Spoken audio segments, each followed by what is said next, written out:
கர்த்தரின் பட்சத்தில் இருக்கிறார்.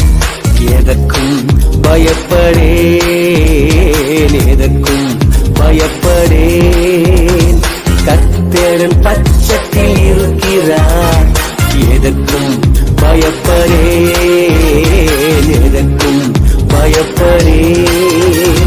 என் துணை நீரே, என் பலன் நீரே, சகாயம் செய்யும் கேடகம் நீரே. தேவனுடைய பரிசுத்த நாமத்திற்கு மகிமை உண்டாவதாக. ஆண்டவராகிய இயேசு கிறிஸ்துவின் இனிதான நாமத்திலே உங்களை அன்போடு வாழ்த்துகிறேன். தேவ பிரசன்னம் உங்கள் அனைவரோடும் கூட இருப்பதாக.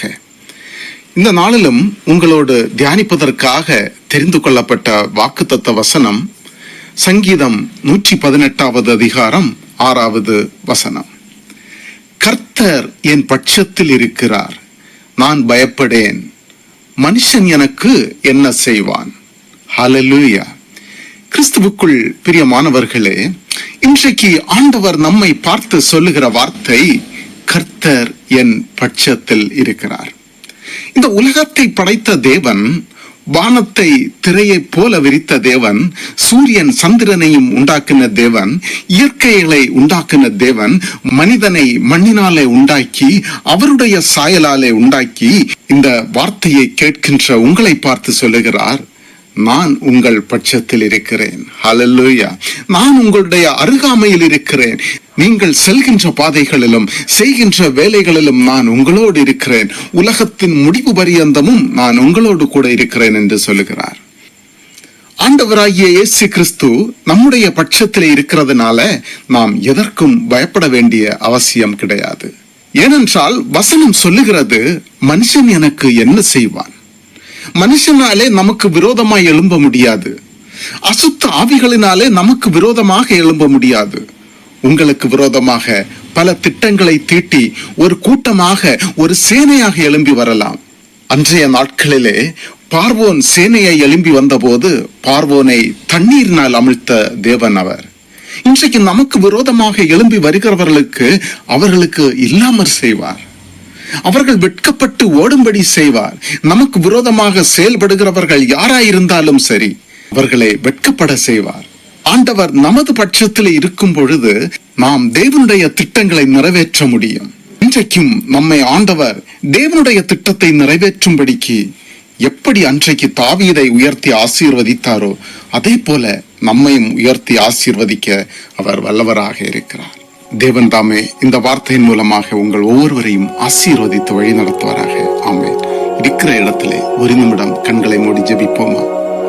அன்பு நிறைந்த பரலோக பிதாவே, ஆண்டவரே, இந்த நாளின் காலை நேரத்திற்காக உமக்கு கோடாகோடி ஸ்தோத்திரம். ஆண்டவரே ஸ்தோத்திரம்.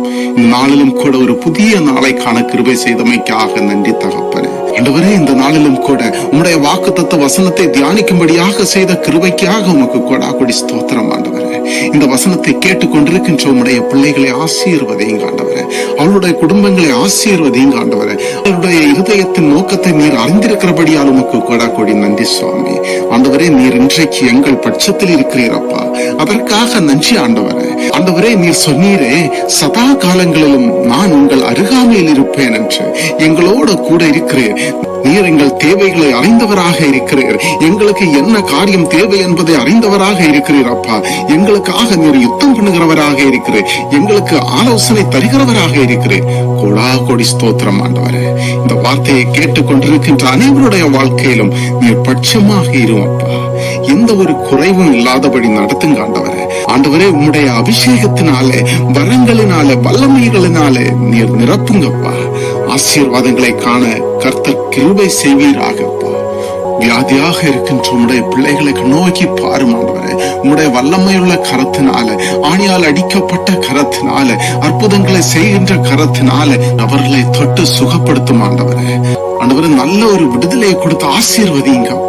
பெரிய காரியங்களை செய்யும் ஆண்டவரே. உம்முடைய பிள்ளைகளுடைய வாழ்க்கையில் நீர் அற்புதங்களை, அதிசயங்களை செய்வீராக அப்பா.